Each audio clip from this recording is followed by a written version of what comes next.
welcome to the 311th episode of the So Video Games podcast, where we talk about any game at all, including new stuff, old stuff, and anything in between. If we are playing it, we'll be talking about it. Today we are recording on November 20, 2022. My name is Brad Galloway. I'm the editor of GameCritics.com, and I'm also 50% of this here show. With me is the man who... Man, I didn't get nothing ready. Fuck. I got nothing. Awesome. That's the best one yet. That's the kind of day it is today, folks. Peek behind the curtain. Carlos and I are both, I don't know, feeling a little low today, a little low energy, and that just shows because I did not have my usual intro ready. And that for that, I apologize. No. But I guess we're all human, right? I love it. I love that you just owned up to it and you're like, listen, I got nothing. Yeah. And this is officially the slow cast or the slumber cast. I'm feeling it. What if the low cast? The low cast. Yeah, low energy cast, low mental state cast. I was just talking before the show about Dostoevsky. Did I say it right? The Russian author. Yes, and I'm like totally understanding everything about his works right now. Like Life is Suffering. I think I might be a nihilist. I don't know. I'm just not in a good headspace. I think I might be a nihilist. I think I'm. That's a good t-shirt, podcast title too, and t-shirt. Yeah. All right, folks. So I guess we're gonna do a show, and we're gonna bring the energy. You're like, I shortly. think we'll do a show. I think we're all here. We might as well do a show. So Wait, let's do that. Before we get into the show, I just realized in my new kind of headspace that I'm in, the nihilist headspace. The nihilist headspace, maybe. But whenever you introduce the show, you say your name. I never get my name. I just realized that. You go, I'm Brad Galloway. Everybody gets it. Got it. And you go, with me today is the man who likes to smell flowers or whatever. But, you do say Carlos after that? I say Carlos Rodell every single time, bro. Oh, okay. All right. I thought for some reason. No. Every single time I go, the man who is so-so, Carlos Rodella. And then that's you do? Okay. Yeah. I thought for some reason this whole time you're just going like, and the man who likes to, hide in the elevator for some reason. That's pretty good. I like hide in the elevator. Boy, this show is getting off on a great This is a weird foot. show, and I'm just embracing it. Yikes. Okay, let's just push forward before anything gets worse here. Okay. Let's just do some housekeeping. Duct tape down the middle. Yeah, okay, whatever. Okay, we Carlos, get it. There's a house. I ain't got the juice for it today, folks. I What do you got, either. Carlos? I got a couple things. I got a couple things. If you want to get into it, I guess. Might as well. The whole episode might be nihilist. The nihilist episode. The nihilist episode. Nihilsode? Nihilsode? That doesn't work, no. So I have one thing, which was, do you know that there's a website, How Long to Beat? Do we ever talk about it? Oh, yeah, go there all the time. It's been around like forever, right? I mean, I don't know about forever, but yeah, it's definitely been around for a couple years at least. It's been very helpful, and I guess I just want to give them a shout out. I don't know if they need it, but very cool to to have a whole website and a team of people like dedicate their time to figuring out how long it takes in roughly a game to beat. Average, yeah. So just check that out if you haven't. I don't know if anybody does know about it. I mean, it's a great site. I don't know when I found out about it, but it does help for sure. A couple things. I mean, number one, when I'm trying to figure out if I've got like maybe 3 games and I don't know which one is the longest and I want to kind of figure out my play schedule, that helps because then you're like, okay, well, one of these is 50 hours and one of these is 5 hours. Yeah. Kind of lets you know what's up. But then also, it kind of does give me a sense of like where I fit in with other people, right? So like if you go to the website, it'll be like you pick any game into the search and then it says like basic completion is one number and then it's like I don't know, like not professional, like basic, and then like do more stuff, and then the last one is like do everything, and they've got like 3 measurements, and so sometimes those can be pretty wildly divergent numbers, but I do appreciate going to that and just seeing, like if I spent 10 hours on this, where do I match up with most people? Oh, okay, and you kind of just just for curiosity's sake, Yeah, that, but also like for me in my specific examples, I'm playing Ease, which we'll get to in a minute. Ease 8 again. And, I am 10 hours in. That's a number actually at right now. And I want to see how much I have more to go, too. Oh, that's a good point. Do you know what I mean? Like, I go, am I close to the end? Am I close to the middle? Like, where am I at? Again, based on that average number. Yeah, and so right now I'm 10, and I think they said it's like 37 is like the minimum. Oh, God, that makes me tired just hearing that. I know, but I thought, because I originally looked it up, and it said like 60 hours, and I'm like, oh, I'll never beat this game ever. Even though I love long games, I've already played through this like a couple times. So So yeah, I think I'm not too far away though. I'm kind of encouraged by that number because if I'm close to 15 and it's about 30, maybe I'm close to halfway through. Yeah, yeah. Well, Anyways, good site. Good site. it's a good site. One other thing, really quickly on Sonic, I've been playing that more. I did get kind of stuck.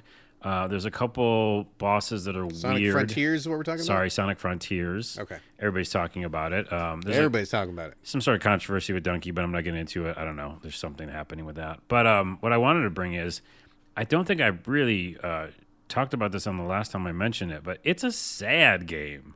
No, it's just sad. Like, I think I told you, like, there's sad parts, and then there's, like, fun cyber levels where it's, like, the old Sonic. What is the sad part? I mean, I don't... The whole game. It's just crazy, because, like, there's these little creatures you meet, and they're, like, these little kind of Pokemon-type little stone characters, but they're actually a representation... Minor spoilers ahead, by the way, people. Of the U.S. economy? No. Nice. Healthcare?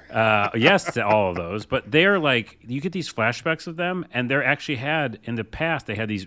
like bigger bodies, and those little characters were inside the body for some reason, but like their true form was like this tall, like majestic figure, and they only have these like little shells left, right? So they're just sad about their weight loss program? It gets worse, dude. After you do a side mission with them, they die. What? Yeah, they just fade away, and Sonic's like, well, their spirit's gone to heaven or something. And that's weird. Every single side mission I've done with one, including one where like they needed to like find their true love or something, that the little characters found their true love, became the big forms that they used to be, and died. Oh, dude, we don't need that in a Sonic Hold game. on, it gets worse. A, it's raining a lot, which I actually kind of like. But then B, like just even talking with all those side characters, you learn all this kind of very interesting history about the Sonic world, which I don't think anybody else is also talking about. Like the history of like what their island is and everything, without saying too many spoilers. Like it goes into like why they were even on that island and why they're on this island now, because it's somehow connected. And a lot of it's just dark. I don't know. They're just like sitting there going like almost like, remember Charlie Brown when they like would hang out at the stoop and they just talk? Sure.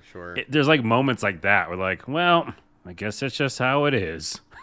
That's weird, man. I mean, I haven't played this game at all, so I don't know and I can't say. But like, I mean, I don't know about anybody else, and certainly I don't think that I would put myself in the hardcore Sonic fan category. But it just kind of seems like you get a new Mario game. It's like, hey, it's me, Mario. We're going to do some shit. And then, like, you just play and you're fine. And you don't really need the story. You just enjoy the jumping around and stuff. In my mind, I kind of guess that's what I would like from a Sonic. It's just like, Sonic's back. He's still got the toot. He's running. That's all I need. I mean, they don't really need, like, the sad, like, whatever's going on in that game. There's just you describing it. It's kind of bringing me down even further, dude. It's weird. It's part of our episode. But by the way, there's, like, what's his name? Eggman or something? Yeah. Dr. Robotnik or whatever. He's still there, and, like, he's still got a plan. But, like, he's talking to this girl who's, like, a cyber girl, and she's really depressed all the time. Oh, so it's a mixture. I don't know. I just thought I'd mention that because it's weird how it's such a downer. Although, here's a fun note. There's a Monster Hunter crossover. You can get Monster Hunter armor. Yeah, I saw somebody tweet about that. Yeah. Yeah. Anyways, that's all I got. I got a couple things here. First off, just a general heads up. I know I always talk about He-Man and stuff. I also collect Transformers. I don't think I've really talked about that very much lately, but I do enjoy some Transformers. So those are my two main jams when it comes to like collecting toys. Obviously because that was like the era that I'm from, that you're from too. Those are two of the biggest toy lines. But I do pick up, a thing or two here or there as the mood strikes me. But it's pretty rare. But one thing did come out recently, which I thought was just fucking awesome, that I need to tell people about. And it was the new Figma of Sam Bridges from Death Stranding. Did you see me tweet about this a couple days ago? No, I did not. I don't really, I've not been on Twitter as much. So Figma, for those people that don't know, is a really high-end kind of action figure. I mean, action figure / more like a model, kind of a manufacturer from Japan. And all the stuff they do is all licensed, and they get all, they did a Bloodborne one, they did a Sekiro one, they've done some, Persona, like they get the licenses of all the big games and all the cool shit, and they do a really good job of these really, really high quality models. They always come with like 27 different hands. So you can pose them, and like different legs and heads and stuff. You can move them around, and they like really dynamic stuff. It's pretty cool. So they just came out with one of Sam Bridges from Death Stranding. Now I love Death Stranding, the game. And I just had a really great time with it. It's probably the only game in recent memory where I've actually played it more than once. And I just loved his character. Norman Reedus did a great job, and the character design, carrying all those boxes, 27 silver boxes on your back is always so iconic. And so they put out a figure, and it's fucking awesome, dude. It looks just like him. He comes with like a bunch of suitcases. I was gonna say, can you put the boxes on him? Oh, totally, dude. Totally. Yeah. You can put him on his back, his arms, his legs, just like in the game. He's got the little BB on his chest. He's got a couple different hoods, and he's got a little stance. He can pose him, look like he's like real weighed down by them boxes. It's fucking rad, dude. I fucking love it, and I just think it's great. So great job on that from Figma, and I just wanted to give people a heads up that that thing exists. I know there's a lot of Death Stranding fans out there. And so if you want a little piece of merch to go with it, this is, I think, the perfect fucking thing. So. Man, I get rid of that BB right away. I just take it off the damn bottle and throw it. No, I throw the BB. We've talked about take this. care, BB. I don't want that BB. I hated that BB. Oh man, it's not my BB.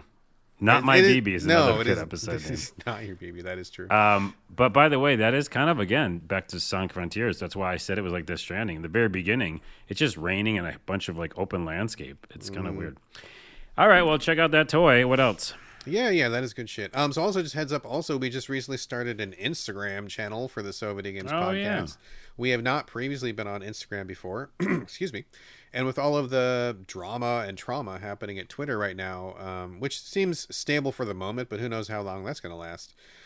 We decided to branch out a little bit. So started the Instagram thing. There's not a lot right there right now. Not really quite sure what we're going to do. Carlos is going to do some clips from the show. All maybe before each show I'll post pictures of what we're going to be talking about that week, so you can play along if you like.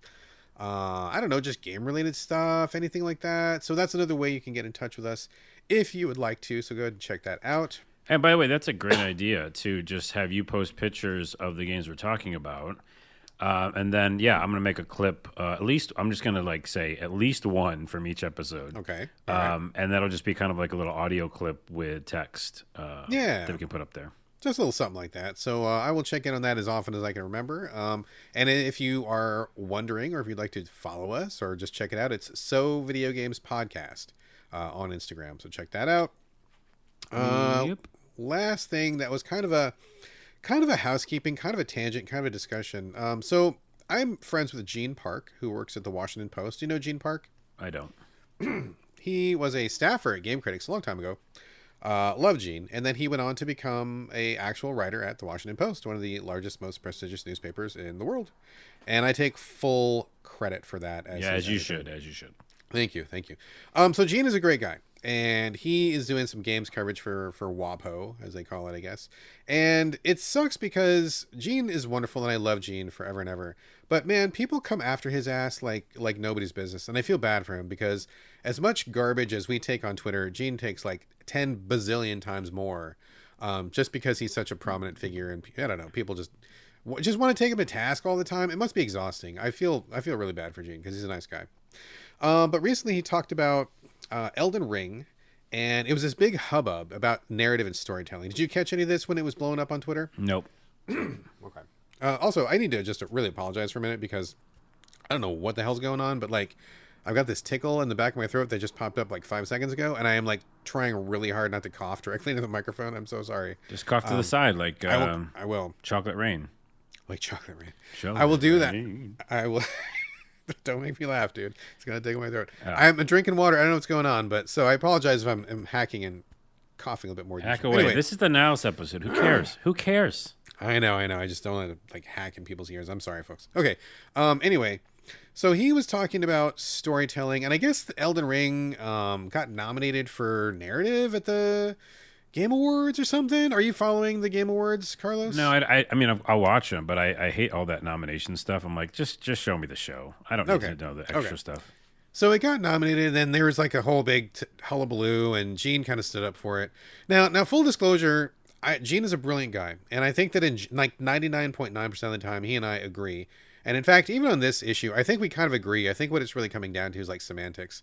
But basically, he was saying that that Elden Ring does great narrative or great storytelling, more specifically storytelling, without really using script. For example, his example was if you were in a specific cave in Caelid or something, and you come through the cave and the camera pans, takes over for a minute, and it shows you like the vista, and it shows you like what you're looking at, and like that he felt like was an example of good storytelling without using words. And I get what he's saying, like I honestly do, but I don't think that I would call that storytelling. I tried to make that point with him, and we kind of got co-opted by a bunch of people just like jumping on the thread, so we both kind of let it go. But basically, I was like, that's not storytelling to me. That's more of like environmental storytelling, which is different than just general storytelling. I mean, there's like a whole, that's why I said it was semantics, right? I think there's many different kinds of storytelling. There's storytelling, emergent storytelling, environmental storytelling, scene setting, world building. I think these are all kind of parts of the same larger whole, but I don't think they're interchangeable, right? Like I think that you have to be kind of really specific about that.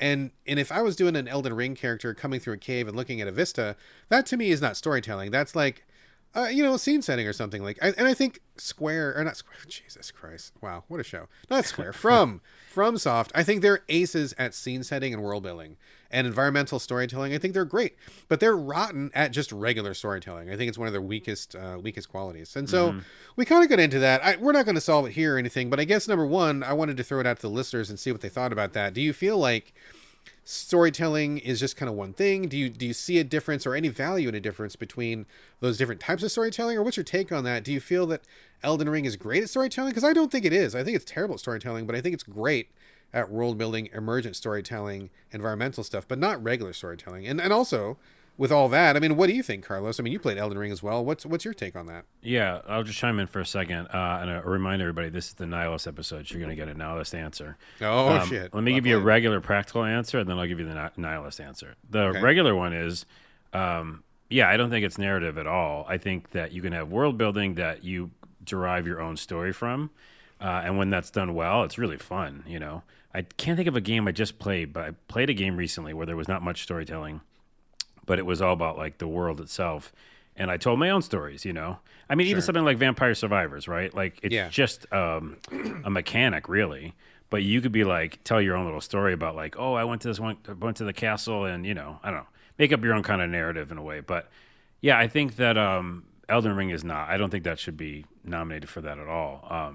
If anything, I felt no story in that game, and I played almost 200 hours of it. Same. So if we both have played that long and we don't know a story, then obviously it shouldn't be, I don't think, in my opinion.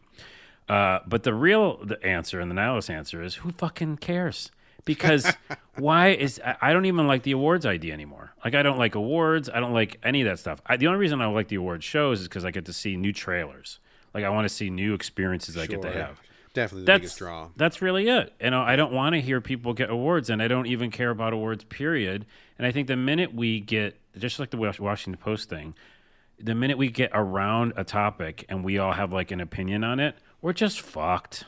Because immediately we're all going to like not agree, because everything's subjective. Everything's subjective, down to like even between a married couple, you know, or partners, or your family. Your family can't even agree on things. Are you kidding me? And we're going to have an award show? Yes, exactly. So, and we're going to have the Washington Post. No offense to Washington Post or anything, but like publications in general, I think podcasts work because we're having a conversation, you and I and whoever else is on a podcast. But I don't know. When you start putting things down, you're going like, this is the answer. Well, everyone's going to have a different opinion. So that's my nihilist answer. It doesn't fucking matter. Yeah, it was I think that Gene has a great point, and I definitely get what he's saying, and much love to that guy. I mean, he is definitely one of my favorite people. So it was just something to think about, and I would love to hear some opinions from people listening. If you've got a feeling either way, I'm always open to hearing what people think, and I guess just wanted to bring that there. Yeah, let me go back to the regular answer then for a minute, and away from the nihilism, and say that, yeah, I agree with you that the idea of world building can be storytelling. So, or I agree with him, right? Yeah. So that's he's not wrong there. It's just that with specifically Elden Ring, I highly disagree. Because I was so lost all the time. And that was kind of what it came down to. I think that was the thing that we really couldn't like resolve in that Twitter thread, although I don't think many things get resolved in a Twitter thread. But like, you know, I was trying to just say that, you know, I think that like I get what you're saying, but I think that for me specifically, and again semantically, storytelling is different than like scene setting, world building, emergent storytelling, environmental storytelling, all parts of the same thing, and they're all good. And I think Elden Ring is great at what it does. But, you know, I just was trying to draw that line between that kind of like ambient storytelling and I honestly couldn't tell you what the fuck the story was of Elden Ring, you know. Right. So those are two different things. And real quick, to me anyway. Yeah, and also to kind of piggyback on that, like I think when I just finished, Star Ocean.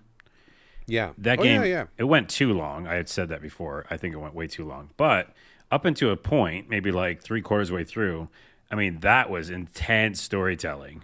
Do you know what I mean? Like, I didn't have any questions. I was like only experiencing and learning new ideas about like what it means to be, you know, in a kingdom or on a spaceship or like artificial intelligence and the singularity. And it was like, you know, definitely like giving me story the whole way through. And at the end, I was like thinking about the world differently a little bit. You know, it impressed something on me. Yeah. So that's like, you know, if you take that extreme and then the open world, just like, come up with the idea from lore you read. There's a lot of it in between. For sure.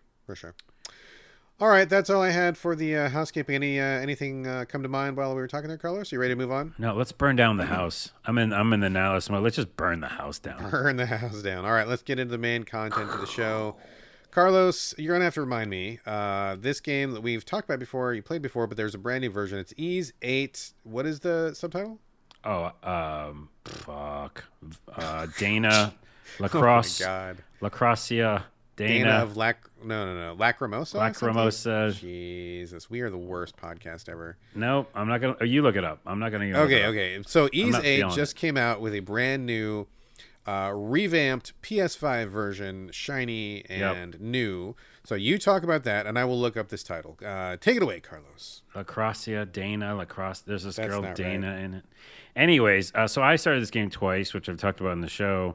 I played a lot of it, and then I lost my save or something, and then I tried to re-download it, like I just said last episode, and it wouldn't let me until the PS5 version came out, and then they're not compatible now, the save games. So had to start over, but I love Ys. I played 9, and I heard that 10's coming out next year, so I need to have played and finished 8. And so I started again. Yes, it's 60 frames per second. It really does make a difference. You know, there's no screen tear. It's just beautiful. Like it's not the best graphics in the world. It's an old school game kind of, but it's shiny. The lighting's great. All the controls feel great. I did realize just like last 2 times I played it, I had to switch the controls, but they're really good at like letting you remap the buttons. Oh, good. So as soon as I got in there, I remapped it, and I was like, okay, jump has to be something else. Attack is box button or something. So I got that going, and it's like, what's it like, riding a bike or whatever they say? Getting back on, you just remember it. Or riding a horse, what is it? You never forget. You never forget how to ride a bike. Yeah. Something like that. I know I got back in, I was like, oh, there you go. Special move, boom, boom, special move, boom, and I just was like right back in. So it felt fun. The combat is super fun. I will say this. The dodge isn't the best. Uh-oh. And I'm Mr. Dodge Roll. You check out dodgerollmarketing.com. I'll make a video for you for your game. But, the dodge is not great because it's kind of delayed. And when you do it, sometimes you can do a perfect dodge, which I love. And it gives you all this like free time to hit the enemy. But lots of times you just get hit. Like I get hit a lot. And I forgot what we say, collision detection or hitbox or whatever. Yeah. But they seem to like go right through my dodge lots of times and just hit me. That sucks. They don't give enough iframes in there. Huh? Yeah, there's not enough iframes in the dodge. And what's funny is I think what they're doing mechanically is they're like looking for that perfect dodge, right? And if it isn't the perfect dodge, they like hit you.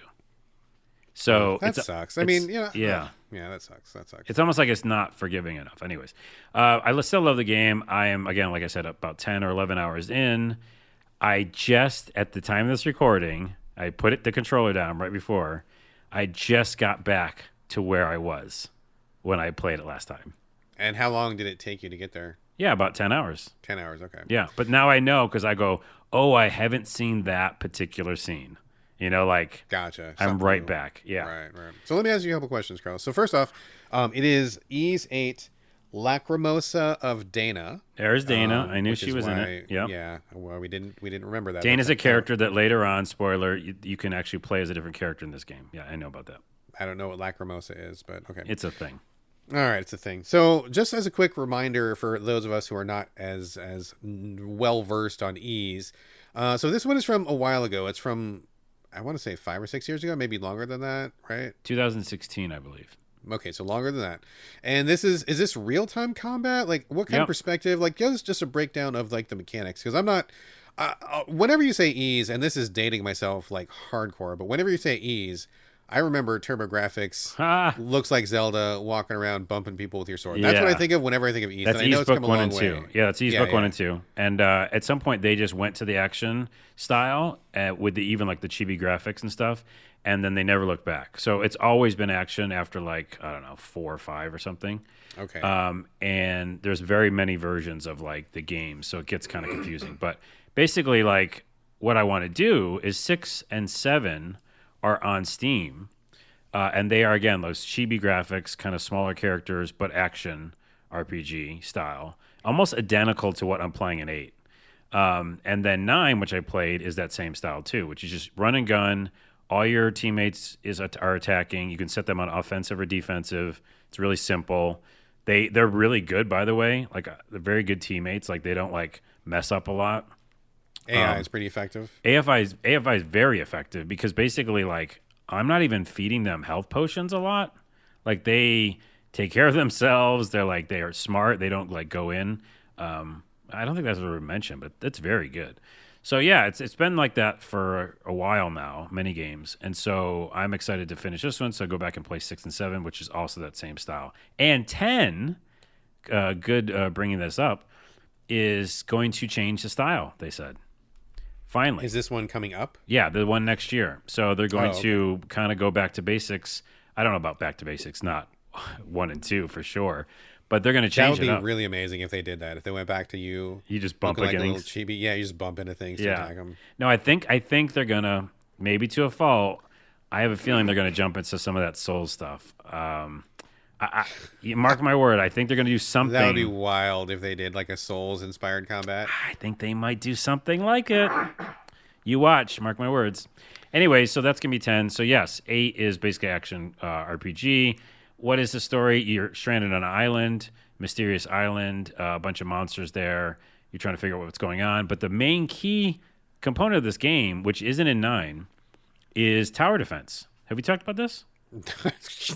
I feel like you're playing a joke on me here. I'm not at all. There's a huge chunk of the game where you create a camp, and it's like basically finding villagers that were stranded on this island from this shipwreck, and you're bringing them all the way back to camp, and then they do something, right? Like they start the weaponsmith, or they start tailor or something, or they make health potions. So you bring these people back, they do something for you, and then when you're back at the camp, you fortify the camp, and these raids happen. And monsters come and attack. And it's so fun. Like, I normally wouldn't like that kind of thing. But they do it so well. It's so fun. Like, these, I won't go into it, but there's like all this, like, rewards you get afterwards. And there's these waves of enemies. And it's weirdly fun. And so there's like a bunch of that in the game, too. Huh. Yeah. So that's there. No idea. Literally no idea that was a thing. It's really fun. And, yeah, it's old school JRPG. You just go this massive landscape. And you find shit, and there's all this different gear, and you can, have to backtrack and find different locations that you couldn't get to because you got the special gear. But I'll say this: the only thing that's a con, and has stopped me, and it took me a little longer maybe to get back, is that they do a pretty bad job at times of like telling you where to go. And signposting not good. Yeah, because basically in an RPG you need that, especially this one's such a massive one. And you look at the map and you go, I have to get there, but I can't. Then you go to the mini map and you're like, well, I've been this direction, but have I been this direction? So they give you a general idea where the goal is. It says like, there's the exclamation point, go there. But to get to that, sometimes you don't know how to. So anyways, a little tricky. Love it. Short review. I love it. I'm going to beat it. Hopefully it doesn't take too much longer. But I highly recommend it. This is the best version of Ys 8, period. Ys 8, Lacrimosa of Dana. It's beautiful. It's fun. It's heartwarming. It's relaxing. the feel-good movie of the summer. It's a feel-good JRPG of the winter. All right, that is Ease 8. Let me talk for a minute, if I don't die of like choking over here, for Hello Puppets Midnight Show. This is not something I would normally review, but my kid likes spoopy games, is big into like Five Nights at Freddy's and stuff like that. We got an offer to check this out during Halloween season. We did not have time to get this on the Halloween show, so apologies for that. And we're maybe a little bit later than I meant to, so again, apologies for that. But so this is one which is interesting, and I think that people who like Five Nights at Freddy's, Poppy's Playtime, Bending the Ink Machine, if you like any of those, this is like right up your alley. So maybe perk up your ears if I'm talking to you. So basically, Hello Puppets Midnight Show is a prequel to a game which was VR only. It was called Hello Puppets, and I don't know what VR it was on, but it was just VR. And I guess it did pretty well. I guess people really liked it, and they thought, okay, we're going to do this again. We're going to do more, but this time we're going to bring it to more people. I guess they didn't hit the audience they wanted to because the VR audience just wasn't big enough for them. So this is I don't know if it's VR enabled, but I was just playing it flat on a PC, so there was no VR at all, and it worked just fine. This is an interesting premise. Excuse me. So it's kind of in the same basket as the scary animatronic, scary puppet, scary toy genre. This guy is a puppet creator, kind of like a Jim Henson style puppet, where you put your like a Muppet style puppet kind of a thing. You're like underneath the stage, and you got your hand up in the puppet, and you're doing TV show. Dude, those can be creepy. Well, yeah, it definitely is. And so he does this show, but the show doesn't do well, bad ratings, etc., etc. It feels like his dream is dying. And he gets this magical book that he wants to bring the mojo to the show. His show will be much better once his puppets are actually alive and they're his friends, and it's going to be good. And he just wants to do this thing. So he reads this like spell out of this scary ass book, which, come on, you guys, this ain't going to end well. Come on. Brings the puppets to life, and the whole thing just goes sideways. It's a really creepy premise because it may not seem that different from other games right off the bat, but how they implement it, I think, is really creepy. So number one, the graphics of this game really work in its favor. They're very stylized and they are cartoony, but they're not too cartoony that it feels safe. It feels edgy and kind of scary a little bit, but it's not so scary that you wouldn't let your kids play it. It's like it's straddling this really uncomfortable line, which I think is awesome. I think they really nailed the line between too creepy and too friendly, and it's this weird, very uncomfortable space to be in, which I think is perfect for a horror game. So good job on that. I think the voice acting is pretty good, and it sets this tone really well, especially in the beginning when you're kind of just figuring out what's going on. The guy's talking about his dream, and he doesn't seem like a bad guy. It just seems like he got sad and a little bit misguided, and he went to the occult when he shouldn't have. But in general, I don't think he went out to kill anybody or try to make things worse. I mean, it just was like just a bad idea gone wrong, kind of a thing. So I appreciate the setup was good. Voice acting was good. And how the puppet thing plays out, like I don't think this is even a spoiler because they show it like in the first 5 seconds of the game, but like once this puppet comes to life, he's got like 4 puppets. The first one comes to life. What happens is it doesn't just like float around or whatever. Like an intern comes in the office and the puppet jumps on its hand and it kind of like takes over his body, and then it wraps this creepy ass cloth bag around that person's head, so like they look like they're not even conscious, but it's just like this like animated human body, and the puppet is driving from the hand. What? It's fucking creepy as hell. Like, it's a cool idea. It's very creepy. If this was a horror movie or some shit, like, it would scare the shit out of me because it's very unsettling and very gross looking. Oh my gosh, real quick side note, that reminds me of that Nicolas Cage movie. Didn't we talk about it on this show? We did. It was the one where he drank all those energy drinks, and it made me confused because they didn't explain why he drank all the energy drinks. And he fought Five Nights at Freddy's, yeah. Yes, that literally. Nicolas Cage plus Five Nights at Freddy's. So I think the premise is really cool, and I think that the imagery is really good, and I think that's all fine. Once you start the game, you continue as the guy who read the spell. I wasn't sure if he was going to end up being the bad guy, but he ends up still being the protagonist, and you have to kind of undo what you've done. And each of the puppets he has, there's 4, has this a level. So there's only like, I want to say 4 levels total in the game. I haven't finished it, but each puppet has their own kingdom, and they're all just like these giant, like labyrinthine, weird, like smooth, like TV sets and stuff, and you're kind of like wandering around. And what it boils down to is a hide and avoidance game. So not my favorite genre. I'm going to just say that, full disclosure. but I think it works pretty well. Like, you hear the puppets talking, they give you clues, you run away. If you like those running, like Outlast sort of a thing, but like not as gross as Outlast, just kind of more puppety than Outlast. So disempowering, running and hiding, and in what you need to do is you need to find like these solve puzzles and get these key cards and move on to bring the game to a close. Puzzles pretty straightforward, but I think that's fine. Works in its favor. You don't want anything to be too complicated when you are running and constantly looking over your shoulder.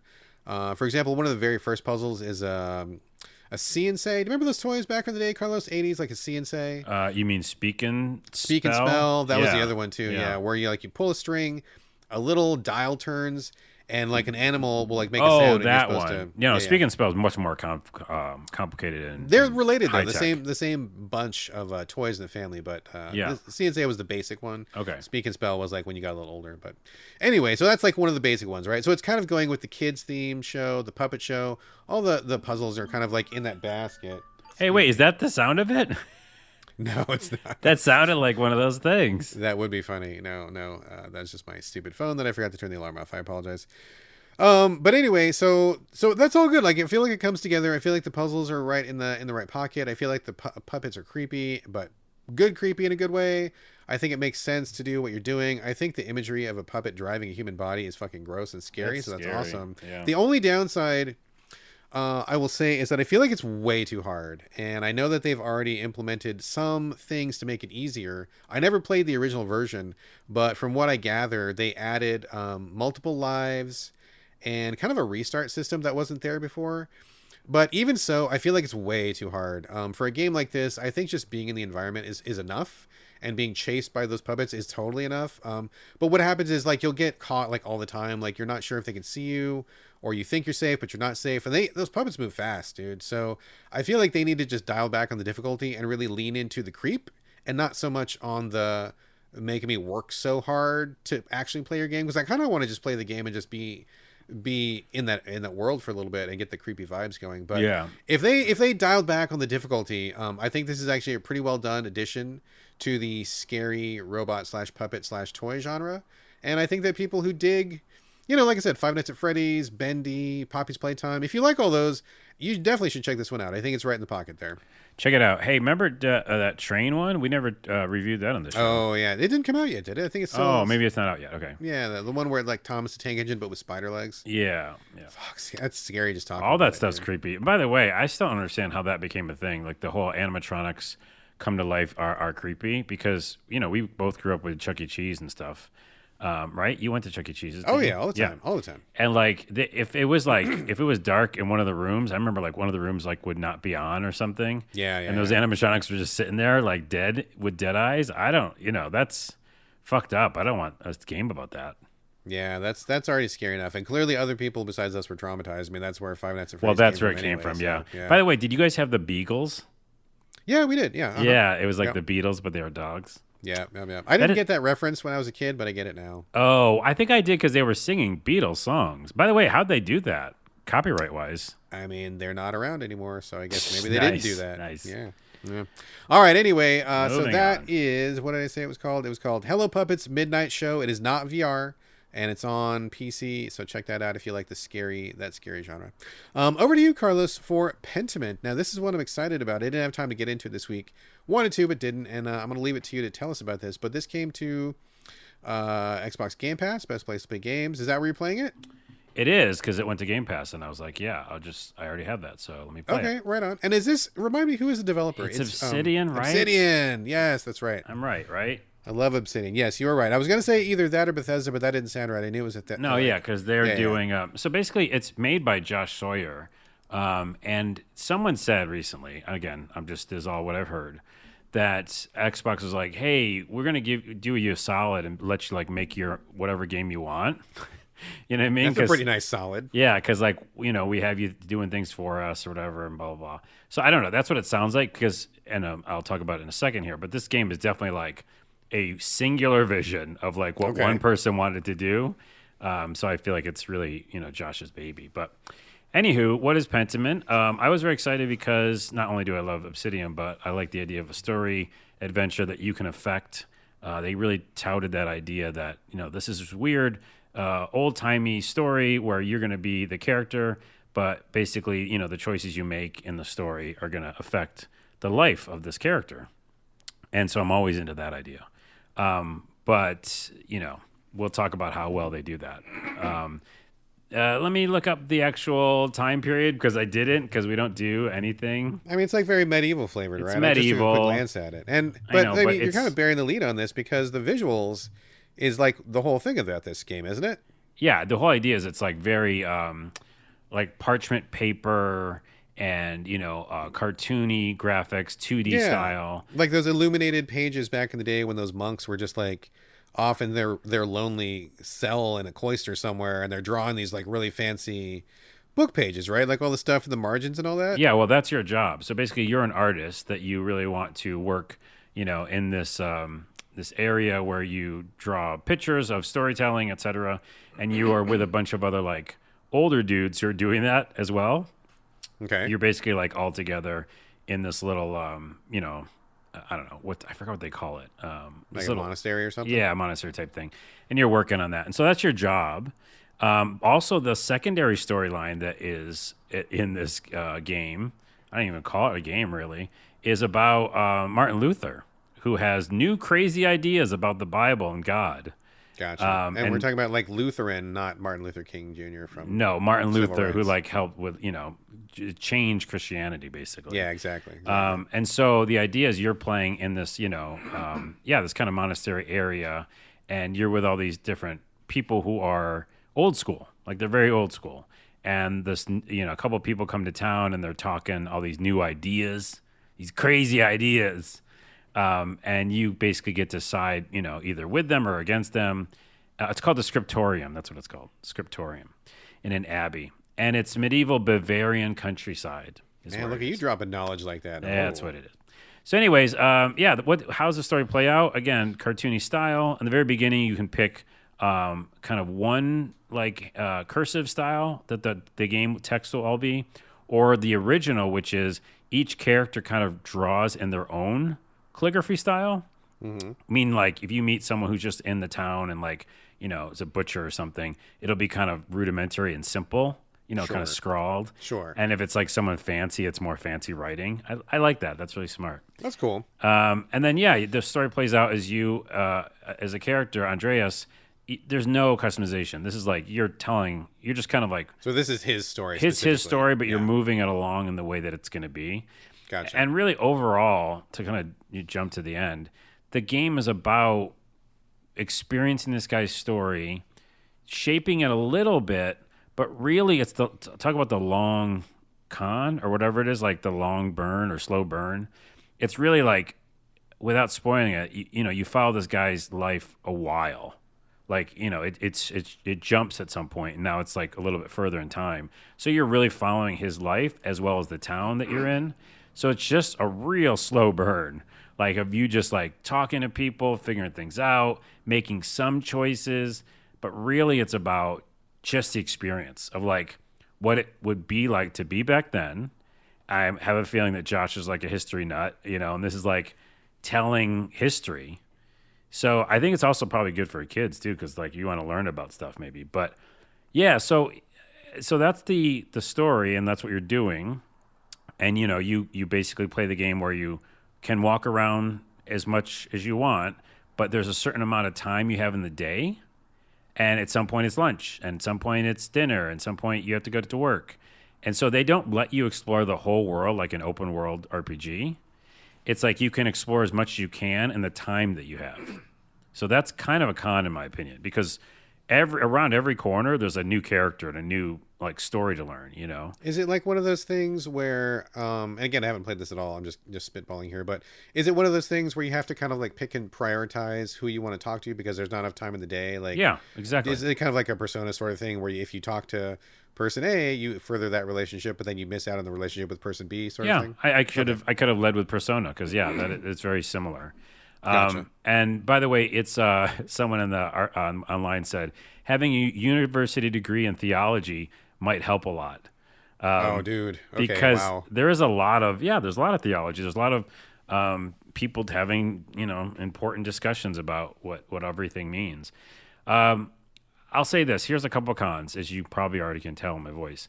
like the choices don't seem to matter. Like they Okay. matter, and I haven't got to the end, but I've gotten very far because this game, I feel like because it's so slow, it feels like it's longer than it is. I feel like I've been Did you playing actually it play it for for like 20 minutes or days. something? Yeah. You're supposed to just like, be in the mood for this thing where you're going to sit down and just really get into characters and stuff. And I feel like the marketing for this was more about like, this story is going to diverge a lot, and it's not. Like I feel like there's probably a few endings or something. I'm not sure how many, but so far it just feels like, yeah, I can't do everything. I've had a couple interesting moments. There's a murder mystery, by the way.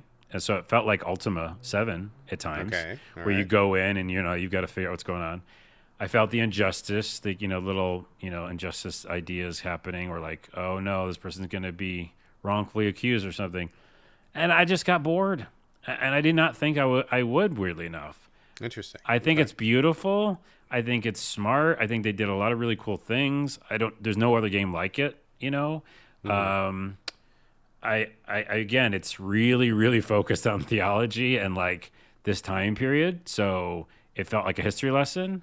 And I would say the only other pro would be that as you do spend so much time with these characters, like the little family you're living with, or this little bratty kid who's in the town, or the old monks or whatever that you kind of befriended, you do seem like you get attached to them. So I feel like what the game is storytelling and going back to storytelling. This is hardcore storytelling, Okay. the All right. furthest away from Elden Ring possible. And I guess, like I was saying, the pro is that you can feel a little bit attached to the people that you meet, because you're going through these experiences with them and you're talking with them for so long. But the con is you can't go everywhere. I didn't understand some of the puzzles. I just felt bored at some point. Wow. Okay. Okay. I mean, that's fair. That's fair.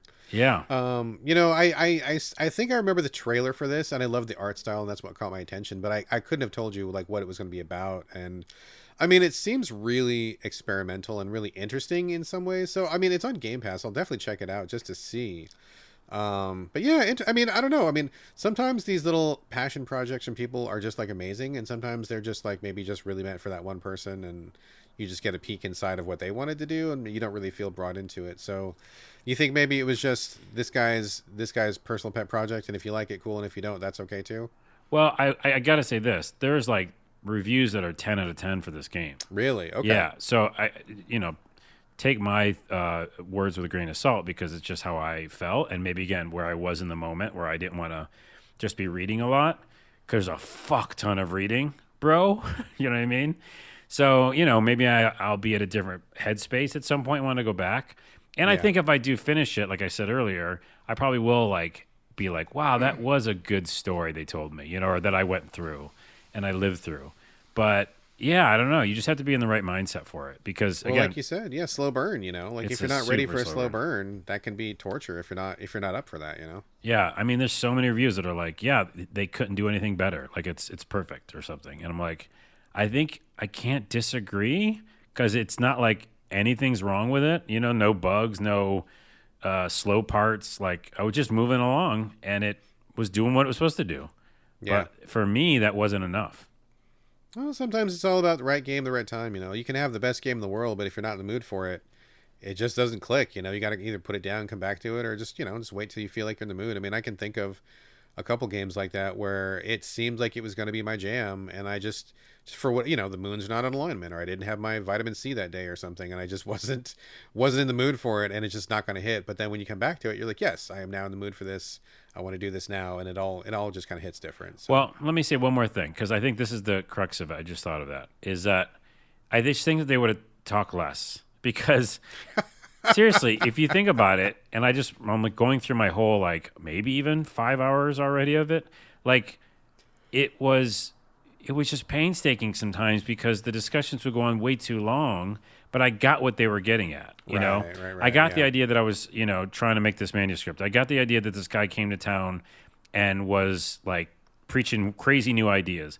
But I felt like I didn't have enough agency over that moment, and I had to like let people go on and on about this thing. You know, and I was like, Right, I right, already got right. it. I got it, you know? And another pro before I leave it is that I did learn some stuff, which is cool, right? Like I didn't even know like certain things happen in that era. And I won't even spoil it, but there's a bunch of really interesting, in quotes, history spoilers about how things were done, you know? And so I don't know.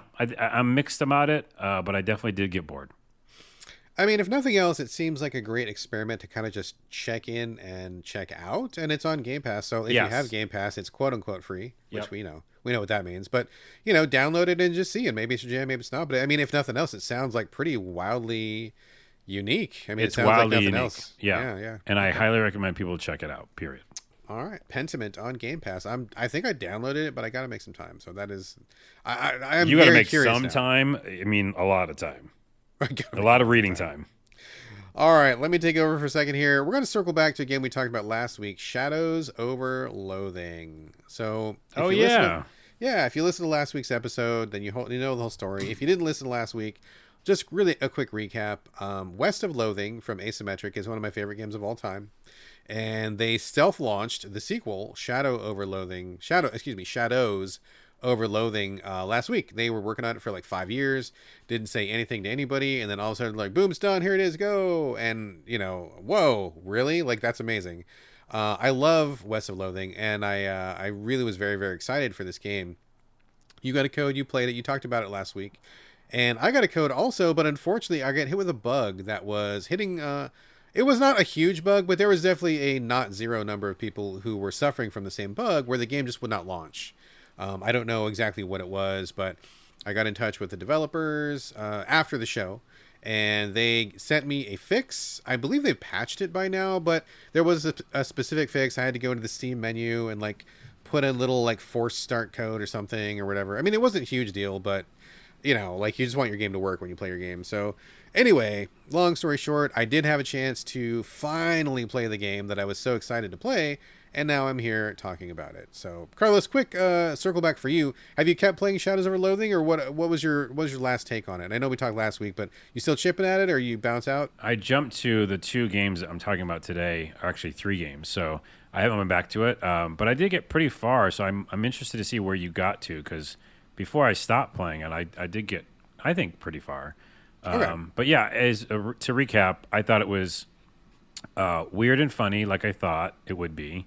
It's everything I thought it would be, and I enjoyed some of the spookiness of it.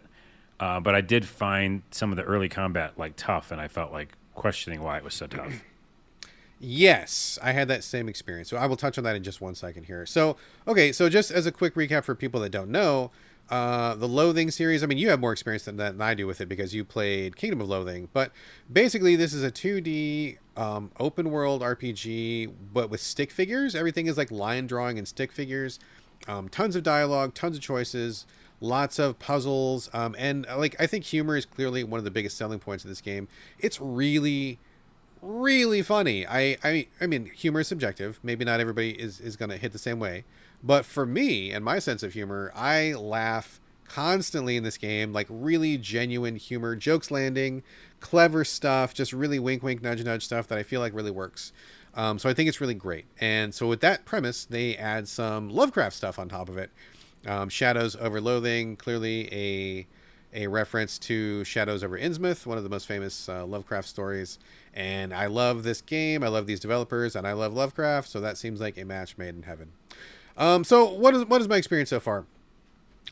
I will have to fully admit I forgot how to play this game, and that sounds like a weird thing to say because you're like 2D RPG. What's to forget? A lot. There's a lot to forget because this game is so smart, and West of Loathing was equally smart, and I forgot how smart it was, and that's on me because you get into this prologue, and I think that we talked mostly about the prologue last week, and I just forgot how nuanced and how detailed everything is and how clever it is. And what I mean by that is, so you start the game, you're a guy coming into a town, your uncle's having some trouble, you're going to help your uncle, and then you get off a bus and you do some things to fix the bus up.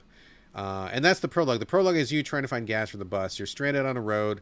There's like 3 or 4 locations that are pretty small, a couple of people to talk to, and then you got to just figure out how to get the bus back on the road.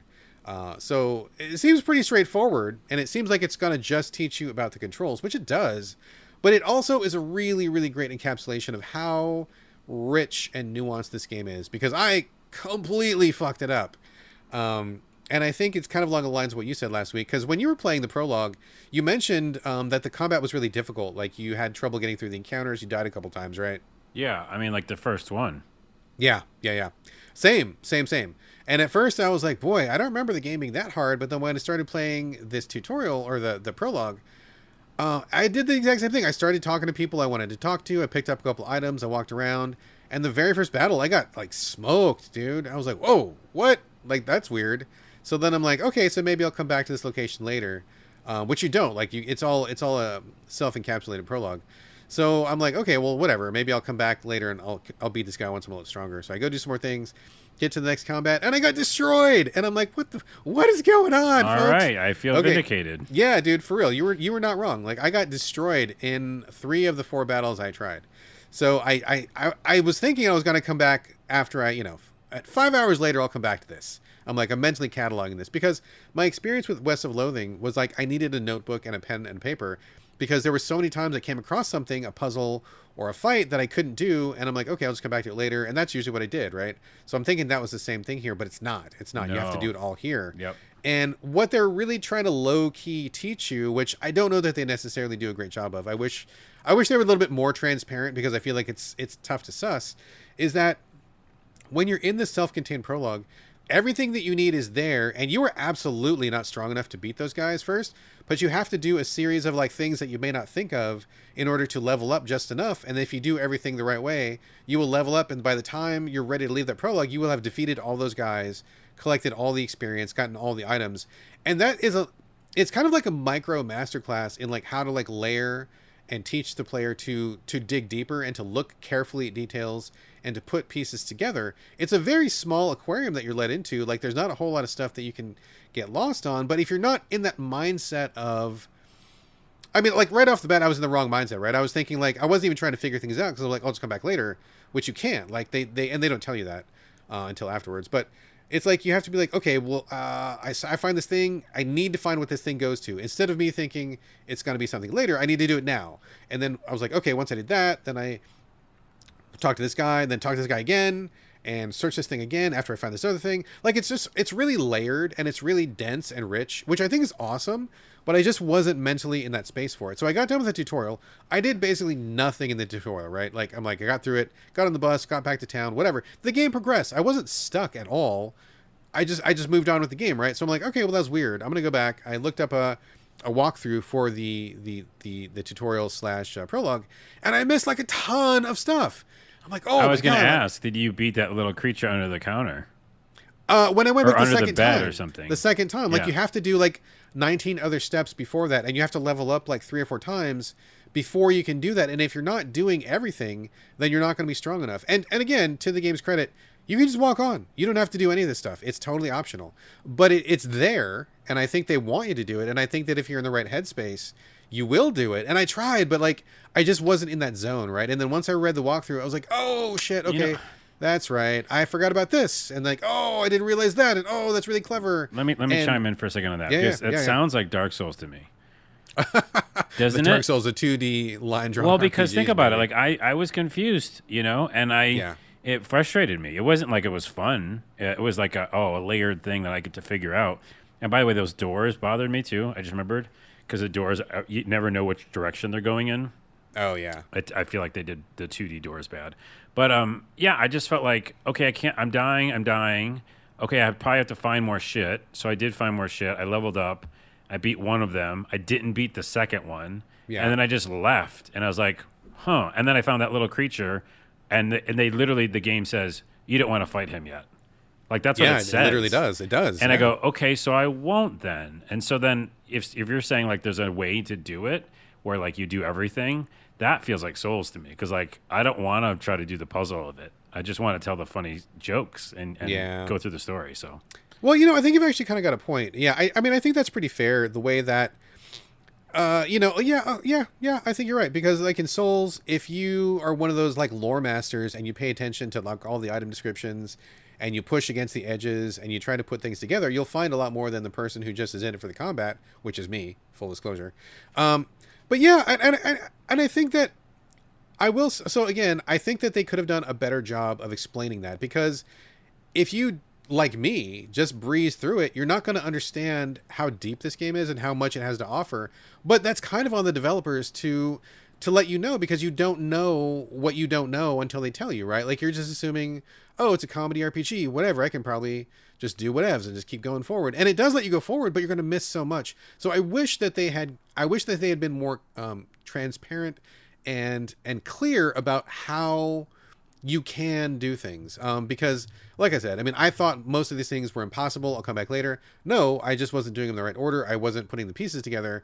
And then once I read that walkthrough, I was like, oh, that's right, I forgot how clever this game is, and I did not get clued into that here. I wish they would have reminded me a little bit better. So Yeah. so kind of a mixed experience, right? It was frustrating. Read the walkthrough, came back, and then like the light bulb went on, that the walkthrough turned on for me, and I was like, okay, I get it now. I just wish I had gotten it sooner. So I went back and like redid the whole thing. But I mean, to say all of this, I don't know if this sounds positive or negative to people, but what I mean to say is that I think that so far, based on the time I've spent with Shadows Over Loathing, I think it's incredible, and I think it's going to be probably ultimately another one of my favorites, just like West of Loathing was. But I think its appearance is very deceiving, because it seems like it's going to be yuck jokes, funny things happening, and you're a stick figure that's already funny to begin with, and then it's just like a happy-go-lucky whatevs. But actually, it's way more complicated. There's like way more pieces to put together. There's way more puzzles to solve. Sometimes you don't even know they're puzzles. Yeah. And there's way more locations to visit and things. And so you have to like enjoy the comedy and enjoy the goofiness of it, but also you have to have like your deduction brain on, your mystery solving brain on. And I don't think the game does you any favors, because I think they let you believe that it's just about yuck jokes at first, which it's really not. Yeah. And I don't know how long it would be before I would have figured that out, but without reading that FAQ. I mean, maybe I would have remembered, because I eventually did get to that place with West of Loathing, which is one reason I ultimately loved it so much. Like, it was such a labor of love and such a well put together thing. It just was like really secretive, and I could have used a few more nudges, at least in the beginning. So I don't mean this to sound negative, because I love this game and I'm very much looking forward to playing more of it. It just was kind of like a bummer that I had forgotten what it was like to play this game, and it's much deeper, much more nuanced, and really kind of deceptive. It seems like it's going to be one thing and it's kind of another thing, but Yeah. both of those things are good. I will say this too. Yeah, I think we both like it, but these are, I don't want to say the word frustration, but it's almost like that. The small things that I think can make it better. Because here's the other thing: Kingdom of Loathing, which I played, was an MMO, right? Yeah. And so it's a totally different style of game. They could stick as much comedy in as they want, which they did. Meat is currency, funny, hilarious, all these little jokes. And you were playing an MMO.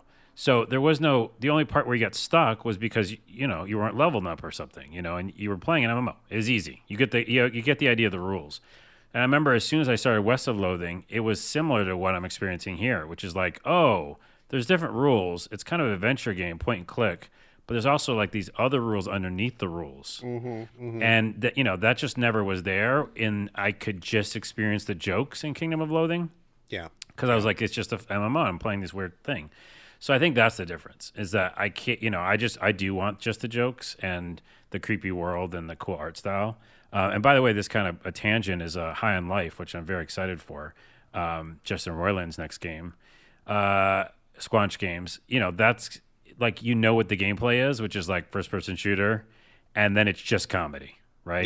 Yeah. And it's like, for me, I kind of like been wanting more of that. So, anyhow, Yeah. I mean, I think that's a fair point. I think that there are a lot of rules and a lot of structure to the Loathing games, West of Loathing and Shadows Over Loathing, and I think that you don't get that right off the bat, and I think that's maybe to its detriment, right? I think if they were a little bit more clear about that, to tell you like, hey, this is what's up, like, and would get you off on the right foot, I think it would go over a little more smoothly. But now that I am back on track, and now that I remembering how to play this game and what it wants from you, even when it doesn't tell you what it wants from you, I'm enjoying it, and I think it's a really intelligent, really brilliant game. But yeah, so just like heads up, if you check this out, there is a lot beneath the surface. And I would strongly recommend you keep a notepad and a pen. And honestly, like real talk, like there's no shame in this. Like when you do the like try the prologue yourself or the little entry point, the tutorial, see how you feel.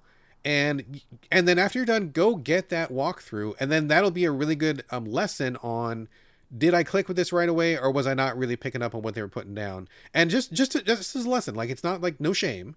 I'm not saying you're a weak gamer or anything. Like just figure it out, because sometimes games have difficulty communicating what they're trying to communicate, and I feel like that happened this time, which is kind of unfortunate. But play the tutorial, read the FAQ, see what's what, and then that'll give you a pretty good bead on what the rest of the game is going to be like. That reminds me of when I literally started Elden Ring. I was like, okay, I know this is going to be impossible. So I got a guide immediately. Yeah. And that guide saved my life. Yeah. You know what I mean? Like I played the game in a totally different way because of that. What that guide was, by the way, which is how to go find a bunch of stuff to level up before you fight anybody, you know? Yeah, I remember that. And so, yeah, I feel like I need that same thing with this, weirdly enough, because there's no way you'll beat that first character. I said boss, because you're not supposed to or something. So it's like, it's not like in you Elden could be Ring, like, that big guy on the horse, you mean? yeah, but I mean also in this game, you know, like that too. Yes, it's like the simplest rat or something. I don't know. I forgot what. And you're like, oh, I can't beat it. And you're like, oh, okay. Yeah, it was like two spiders or something. I mean, that was like one of the later ones where I'm like, okay, two spiders, whatever, and they kick my ass. And it's like, but if you don't know how the game works, if you're not sure of what it wants from you, then you don't know, is this something I need to come back to later? Is it impossible? Am I missing something? Is there a trick to this? Like you got to be taught a little bit more. And I feel like that's my only complaint about Shadows over Loathing. I feel like they do not teach you as much as I think they should teach you. I mean, maybe that's debatable, but other than that, I'm really digging it. But just a heads up it is, yeah, I think ultimately you're correct. Kind of a Souls-like experience, trial by fire sort of a thing. Yeah. So, all right. The Shadows over Loathing, I'm sure we'll talk about it more later. For now, let's go back over to you, Carlos. Boy, we're talking a lot about Game Pass. You just mentioned High on Life, which is coming to Game Pass, I believe. And Sommerville, which is also on Game Pass. Game Pass, very clearly the best place to play games this week. Okay, I'll let it stand. Okay, I was waiting to see if you had to come back or not. Okay, I'll let it stand. Sommerville, very excited. This is, I believe, done by one of the people that was behind Inside and Limbo. Yep. Yeah, so it's maybe like in that basket. That's all I know. That's literally all I know. So why don't you fill us in, man? Yeah, it's Playdead. Remember Playdead? Playdead, yes. So one or two of them, I think, people went to this new developer called Jump Ship, and that's who made this, Sommerville. So we saw this this trailer somewhere at one of those award shows or something, to go back to award shows. Yes. And I remember just being like so excited and like, wow, it looks really cool. And the game is basically a point and click type game, you would think. It's not point and click. You control the character. It's an adventure game with that kind of polygon, very interesting art style. I can't describe it. I guess it's very similar to Inside, which is kind of like low poly, dark, brooding colors and just kind of this atmospheric feel to it, and these set pieces, and the camera moves on its own kind of world, right? That kind of game. Mm-hmm. Adventure game. And so when we saw the trailer, though, again, trailers can be really great because you cut down all these great pieces and the great moments from it, and it just felt creepy, and it showed a family, and it showed like what you thought maybe aliens were invading or something. You were confused what's happening. And so it just looked cool. I remember like really being blown away. Trailer was really grabbed both of us for sure. Yeah. So so the beginning of this game, oh God, I know, that was not a great start. Yikes. Okay. The beginning of this game is fucking phenomenal, and I have a tangent from it. One, it starts with like this car coming home. You're part of this family. You see the family. It's you, your wife, and your kid. They're all on the couch watching TV. This whole game has no dialogue, and people just kind of grunt and do those little sounds or point and stuff. And it's interesting because that's kind of a pro for me. I've never seen a game, I don't think, like this, where you go through a very long story and it's kind of esoteric and weird at times, but everyone's just kind of like nodding and saying, hey, do this, and it's almost like adorable in a way. You're like, oh, I get what you mean. Yeah. And is that they did that with Limbo and Inside too, right? Those I guess true. I guess that's true games, too. Right? Yeah, and it's like these nonverbal cues, which is like awesome. It's kind of cool to see that we can, as humans, kind of can talk to each other without talking. Anyways, so you kind of wake up. The very beginning is very, very cool because I think the dad's coming home and on the car, and it's just kind of a shot of the car driving home, and there's music playing. Okay, here's my tangent. The music's awesome. I don't know, it's just creepy and beautiful, and it's awesome. And then you get home, and then the game starts, and I'll talk about it in a second. But that time and the very end of the game are the only times that song or that music comes in. And I'm like, what a waste. Developers, listen to me here. Use music throughout your games. What the fuck is going on? Because so much can be done with music. So much impactful moments. So much cues to the player to be like, oh, this is how I should feel. Well, especially if there's no dialogue, right? And especially there's no dialogue. But it's even minus that. Like any RPG, bring a song in at some point, right? Buy, whatever copyright license you have. If you have it, like only a few songs, then use parts of a song throughout the game. I just don't understand. Like, I feel like it's such a wasted opportunity in this game because it's such an atmospheric game, and the songs are in the beginning and the end. So just a tangent. I wish more developers would use actual songs, you know what I mean? Like full-on songs, and just put them in the game. Anyways, that's my gripe. So the game starts really cool where you actually you're the whole family on the couch kind of falling asleep with watching TV. Obviously, weird shit's going on outside, some creepy sci-fi stuff. And you play as the kid, the little kid. He just wakes up and he's like starts walking around the house. And I thought that was really smart. I was like, oh, we're going to be all the different, people of the family. You're not. You're going to be the guy. But they just started off with the kid. So the kid's the one who kind of explores and falls over and stuff like that. And at some point, you stop playing the kid like falls, and you play as the guy. And that's it. The rest of the game, you're going to play as the father. Okay, then weird sci-fi shit happens. Obviously, you've seen the trailer. You'll have to start running. Some really weird shit sci-fi stuff happens, and your family's gone. And now it's just you trying to find your family. That's the whole game. Okay? So it starts off really cool, like a really effective, like I'm learning that there's no dialogue. I'm learning that this creepy sci-fi stuff's going on outside. I'm learning there's some kind of physics in the world, which is interesting. When you bump up against things, like certain things move around. And I'm learning how to open doors and stuff. And it just feels good. Like you're in the house, weird shit's happening outside. I'm like, this game's going to be amazing. Like I was so in. And then you basically leave the house and go to find your family. Of course, it doesn't make much sense why they're so gone. But anyways... And the problem is that most of the game, like the whole middle chunk, is traversing puzzles. And, traversing landscape, you're out in the world seeing like this, the world's gone to shit kind of. And then you're in the mines for some reason and you spend a long time in the mines. Oh, dude. I don't you know what I mean? Mines. Yeah. Yeah. And you're like, again, I had to go to the FAQ and like look up how to do the puzzle. Yeah. And like there's the little, what are those little fucking mine cart things, Yeah. And you're like, carts. push them to turn the thing, to heat the thing. So, oh, dude, you're losing me on this so hard right now. I was so almost noping out. Okay. So I don't like the middle. I think it's just unfun. Here's the fun part of it though. Early in the game, you get powers, and the powers are to basically push away some of the creepiness that are in the world. Remember the gunk? Yeah. So there's that mechanic in this game. So you have a power that pushes away gunk. Then you have another power that like solidifies gunk. So you do that throughout the game. But the whole idea is that the middle chunk isn't really, it's just all in these catacombs. And it just felt like a different game. I was like, I don't want to do these puzzles. I don't want to do this anymore. Huh. So you finally get out into the real world again, and it gets interesting again because you learn more story. You're like, what's going on, And I won't say the ending, but the last act, let me break this up into 3 parts. The first part's really good. It's creepy family adventure game fun. It feels like Limbo. It feels like Inside.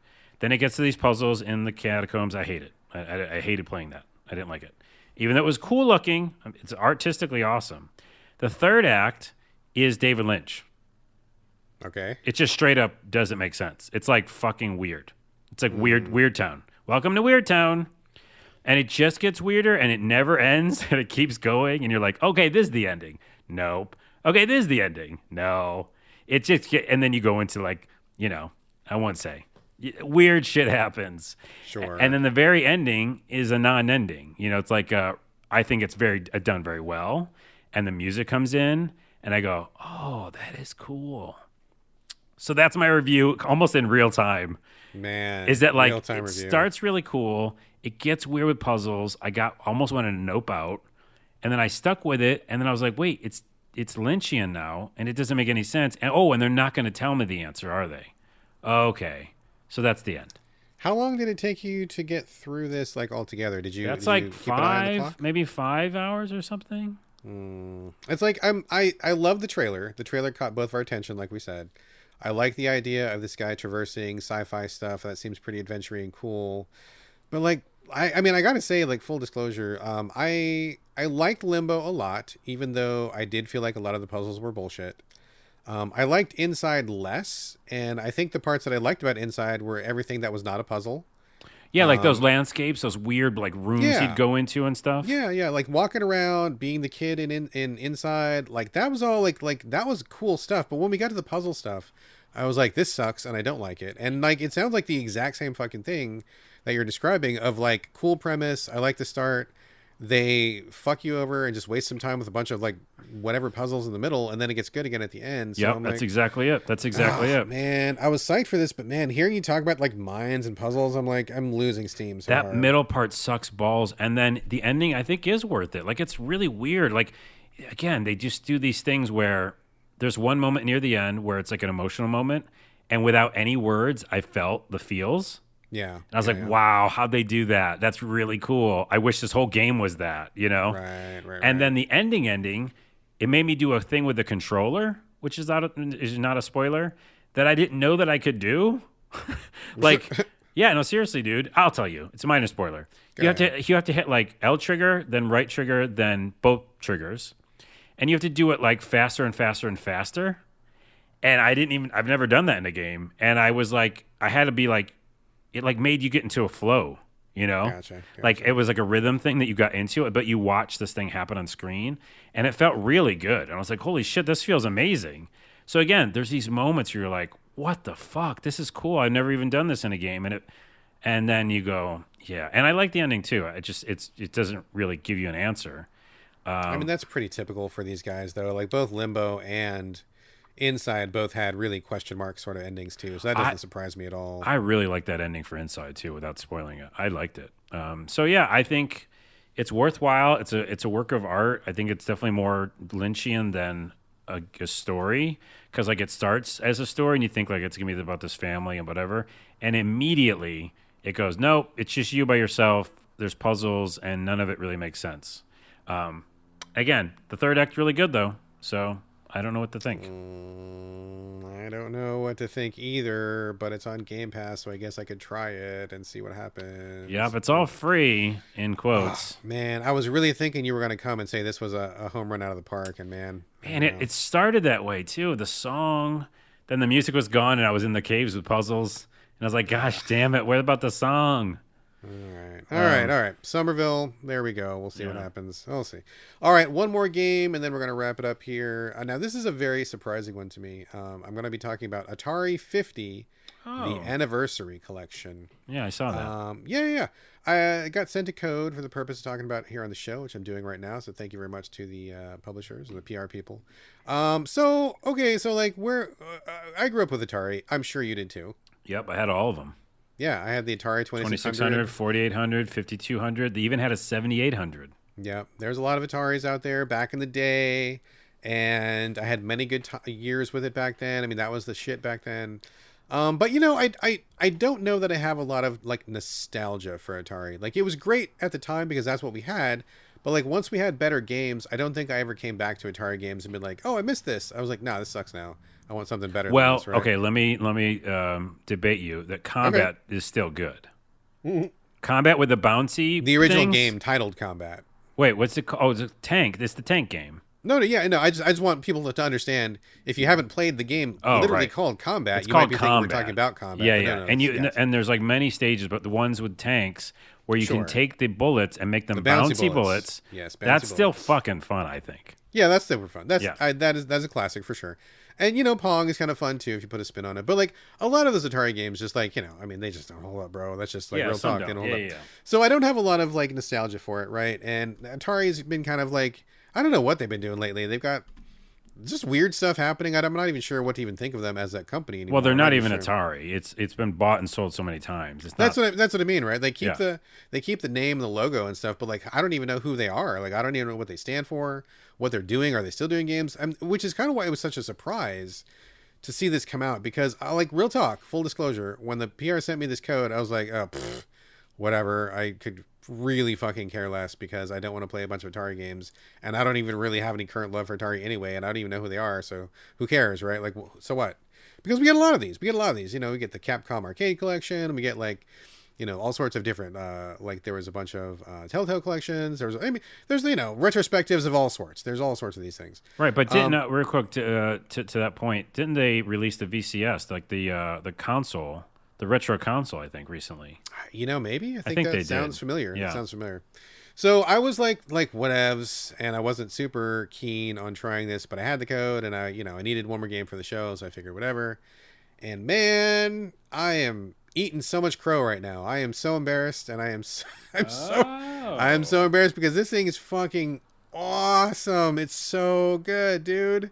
Dude, I have so many questions, but I'll wait. I'll let you go. Oh man, okay, yeah, I will answer all the questions, but I gotta say, this came out of nowhere, surprised the fuck out of me, and it's gotta be one of the. I mean, I hate to be hyperbolic. I don't want to be hyperbolic, but I think this could be the best retrospective ever made of all time. Holy shit, bro! It's fucking amazing. I did not dude. see So this number coming. one, I didn't either. I almost didn't even try it because I didn't care, but I actually care now.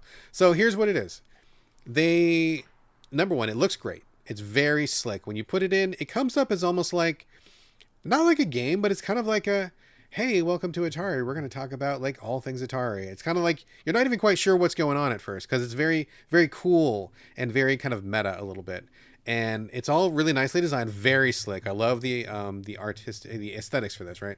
So it is broken up into era, and it's like on the right side of the screen you see like the beginning, and below that it's like we're taking off, and then below that it's like big days, and then below that it's like oh the fall, and then below that it's like where are we now, and that kind of a thing. So it breaks the whole Atari thing into eras.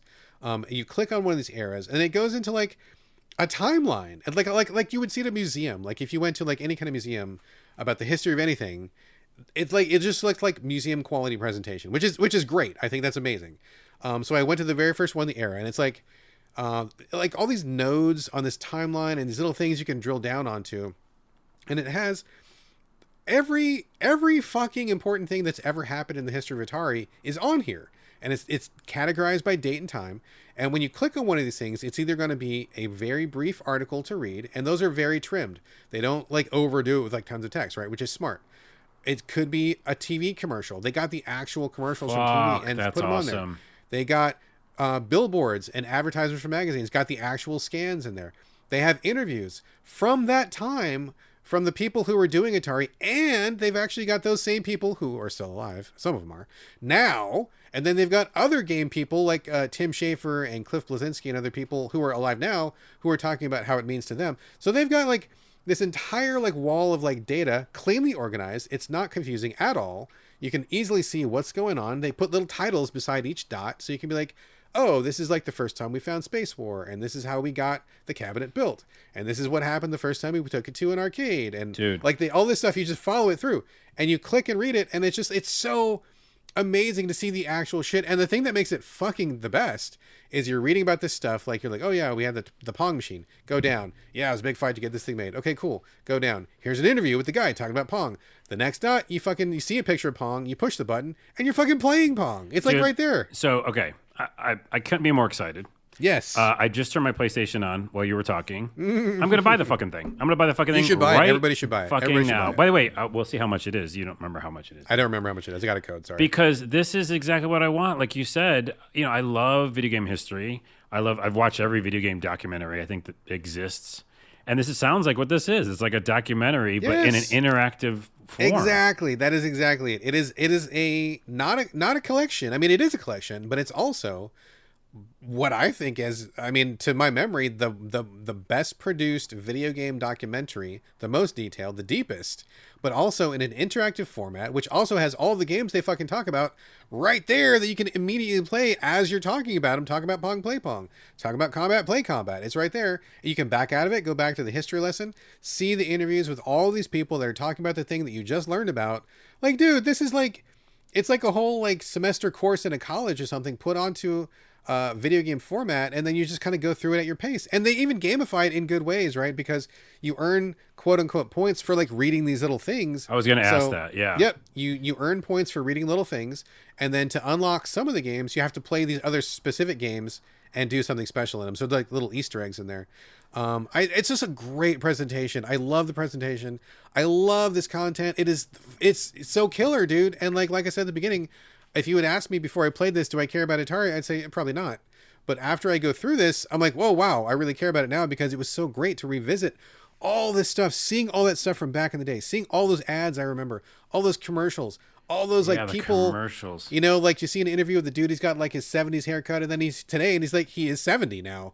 And so like to see those things contrasted is fucking amazing, dude. Like it's so great. And I just don't understand how this happened, where this came from, because honestly, I didn't feel like Atari was a company that really cared very much about its legacy recently. But boy, seeing something like this is the most like amazing passion project I've seen in quite some time. Dude, I'm looking at the description. It says just what I alluded to earlier. It has games from all the consoles, 2400, 4800, which would just be a trip to go back. And, you know, you just like certain smells bring you back in time. Yeah. Certain games can do that, right? And so then it also says that it has some Lynx and Jaguar games. It does. Which is insane, because Jaguar is number one, like, you know, sought after. Nobody ever played the Jaguar, yeah. Yeah, it's hard to find. And then it also says it has a couple new, like, takes on games or something, like new games. Yeah, there's a bunch. I mean, there's a bunch of stuff. You can go through the museum, or if you don't want to mess with that, which is crazy because, like, it's fucking awesome. But if you want to just get to the games, you can click over to a different menu, and they list the games. They list them by the year they came out, so you can play them all in fucking chronological order, which is fucking amazing. Or you can play them by console, which is also great. I don't have an exact count, but I want to say that in total, is it 100? Yeah. Oh, I was going to say like 90, 95, something like that. 100. So maybe 100. Yep. Okay, good. That's a shitload of games, dude. And just being able to see them, I don't know what it is, but like when you get one of these collections and it's just the games, you're like, okay, cool. Yeah, I played this game. Okay, boring, whatever. But seeing people talk about it and have these little anecdotes about how they coded something or how they figured something out that was a problem in development, and then you literally go play that thing in that moment right then and there, it's fucking, it really adds a whole new layer to it. And it just was so incredible. Even some of these boring ass fucking Atari games, which I never want to play them again, I did want to play them after I heard the dude talking about them. And then once I played it, you don't spend like an hour on it. You just, play it 5-10 minutes. You're like, okay, cool. Well, yeah. I feel like I learned, and I put the lesson together with the product, and it was just like a fucking great synergy, man. You get to have the experience of the thing you just learned about, which is huge. And I guess it's just huge for kids, right, who didn't get to go through this experience. Yeah. Like for us will be like, oh yeah, I remember this game, or maybe I never played it, because again, we didn't have. I was poor as hell, Same. Couldn't get a lot of these games, so I probably haven't played a lot of these. Also, yeah, some of the new games it just said is like it's the Sword Quest series. I'm not sure what that is, but they said they made a new game, like a brand new game for that series. This is fucking amazing. It's $40 on my PlayStation, so it's a little high, but it's also totally worth it from what you're just talking about. Yeah. It's done. It's a done deal.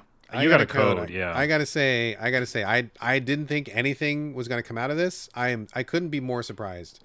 The quality of this, I'm not overselling it, dude. This is, I think, probably one of the best, if not the best, historical collection of this type that I've ever seen, and they have just gone above and beyond. It's so good. And even if you don't have nostalgia for the Atari stuff, if you like game history, if you like game development, if you like just learning about game stuff in general, I mean, holy shit, dude, there's so much stuff here, and it's all so well presented. It's trimmed, it's polished, it's set up in a way that it makes sense. Like, they give you the good stories, they don't drown you in boring stuff. Like, it's just top shelf, dude. Total top shelf. I mean, just from the documentary and the game history part of it alone, it's just super cool. So fucking amazing. I'm gonna pick it up. Amazing. You got the code. I'm gonna buy wholesale, regular price, or whatever it is.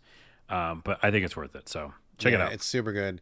Super good. So, all right, cool. That is last official game of the show. We're going to end on a high note with that. I know. It got rid of my nihilism almost. Good. Well, dude, if you jump into that, I guarantee your day's going to be brighter, man. You're going to be like, oh, man. Oh, I remember. Oh, this is so cool. Like, it's such a fucking, it's like going to like the best museum in the world and just do that for an afternoon. Yeah. All right.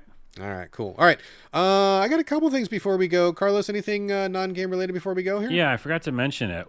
You know how I like watching something and playing something that's similar? You like that? Yes, that cross-media experience. Cross-media experience. Well, I am watching and loving 1899. It's on Netflix right now. It's a creepy series. Basically, I call it Lost on a boat. So, like the Lost TV show, Lost, and a bunch of people are on a boat. And it's in the 1800s. But there's weird things going on, and is everything what it seems? Maybe not. And I just like it for a lot of reasons. One, it's interesting because it's people stranded, kind of lost, confused, weird sci-fi maybe stuff happening. And the game Ease is about, you're shipwrecked on an island. You're like confused on what's happening, and like weird stuff happens. So there's a little cross-media action going on. But what's really cool is that, and I highly recommend everybody who watches it check this out, and you as well. I think I DM'd you this. Yep. But it starts off as dubbed, so everything's dubbed. But I highly recommend turning that off. Put it to English original, I think is what it's called. And even though it says English, it's not right. It's actually, 7 different languages. Yeah. Which is really cool, and I've never experienced this before. The story itself really kind of benefits from it because it's about a bunch of people stranded and confused in the 1800s, and then so many of them speak different languages. So you have Italian, you have French, you have Polish, you have German, you have Spanish, you have English, Chinese, and Cantonese, Mandarin. Mandarin stuff, Cantonese, I believe.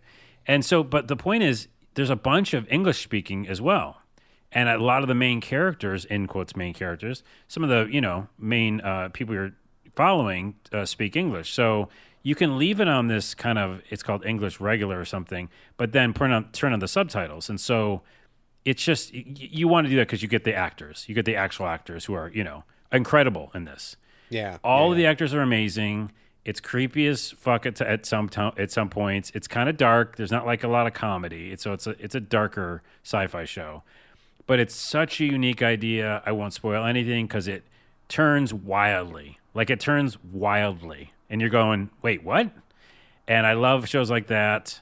So that's singing high praise for the show. And I, again, never experienced a show like that would let me listen to so many languages, all jumbled together, but then also that be a plot point. Yeah. Do you know what I mean? Like, you have two characters who are speaking French and one speaks German, but they're still somehow communicating to each other. Almost like Sommerville. Yeah, exactly. You know what I mean? And Where sometimes it's like, they don't. I watched the first episode last night, and so, yeah, and sometimes that misunderstanding is kind of also the plot, right? Like, yes. Sometimes they get it, and sometimes they don't, and yeah, how do you navigate that? I mean, I just watched one episode. How many episodes deep are you? I'm in 6 now, and there's only like 8 or something, 8. so you're I'm real almost done. far. Yeah. Do you know, no spoilers or anything, but do you know, is this a standalone series? Is this like a beginning, middle, end? And it could be. I don't know. I feel like they could see them doing another one, but it feels like so much is happening already in 6 episodes. I feel like they want to tell this one story. I'd be fine if it ended. You know what I mean? Okay. So, Yeah. I mean, well, this is from the people who made Dark. I didn't watch Dark, but I know that was pretty well received, and I believe that was a standalone single season as well, if I'm not mistaken. So, yeah, that was very good too. I got to watch that one. But one potentially questionable thing, I will say. So my wife and I watched it last night. We left it on the languages, just like you said. That was pretty cool, and we're definitely interested so far. But one potential downside, just this morning, I was seeing a report from someone. It was a comic book artist from South America. I don't remember which country it was. I want to say, I don't know. Some lady who did this comic book, right? And she posted pages from her book, and she's like, actually, this is my story, and Netflix stole it. And the shots she was posting from the show were like screen grabs from the TV show, and she was showing them like side by side with the comic book. I mean, it looked literally the same thing, dude. And I'm like, oh. She had the black pyramid thing that they show in the first episode, and like some of the camera angles. She's like, yep, you guys stole my show. And so I don't know if she's going to sue them or what's going on or what happened there, but that was Like what? What is going Well, on? What's happening? I'll say this in this, outrage culture, it might be an actual thing that sucks, because that happens. And I shouldn't even use the word outrage culture because I hate the words outrage culture. But people get excited quickly, and the internet inflates things fast, and that's Very true. something you Very should true. always be aware of. And secondly, just like recently, the Charmin Bears comedy sketch on SNL, everyone was being upset because Joel Haver, who I love on YouTube, had done a Charmin Bears sketch already that looked very similar, but they were different. But this is part of what happens in the world too. I'm not saying this is what happened in this case, Sure. but this literally just happened on SNL, which is a huge, massive show, where people are experiencing so much media. We're taking things in, we're regurgitating it, and art in general is that anyhow. Like we're all like copying everybody. It's hard to do original ideas. So I would just say that's that. a fair point. Fair point. I With a mean, grain and of then I don't know that I would have even brought it up except for those comparison shots were pretty compelling. So Yeah. it seemed like she may have had a case there, but I don't know the details of that. But anyway, apart from that potential Yes. snafu, I do think the show was interesting. We watched episode 1, and we were both, at the end of it, we're both like, yeah, okay, we'll watch more of this. So we'll see what happens. It takes about 3. You know how they always do it. You go stay in there for a minute because like some really crazy things start happening. You're like, wait, what is this show? Because it's not what you think it is in episode 1 at all. I think it takes 3 episodes to get into All right, it. that's fair. Anyways, Right. I like it. And then the other last thing I was going to say is that I'm going to start playing.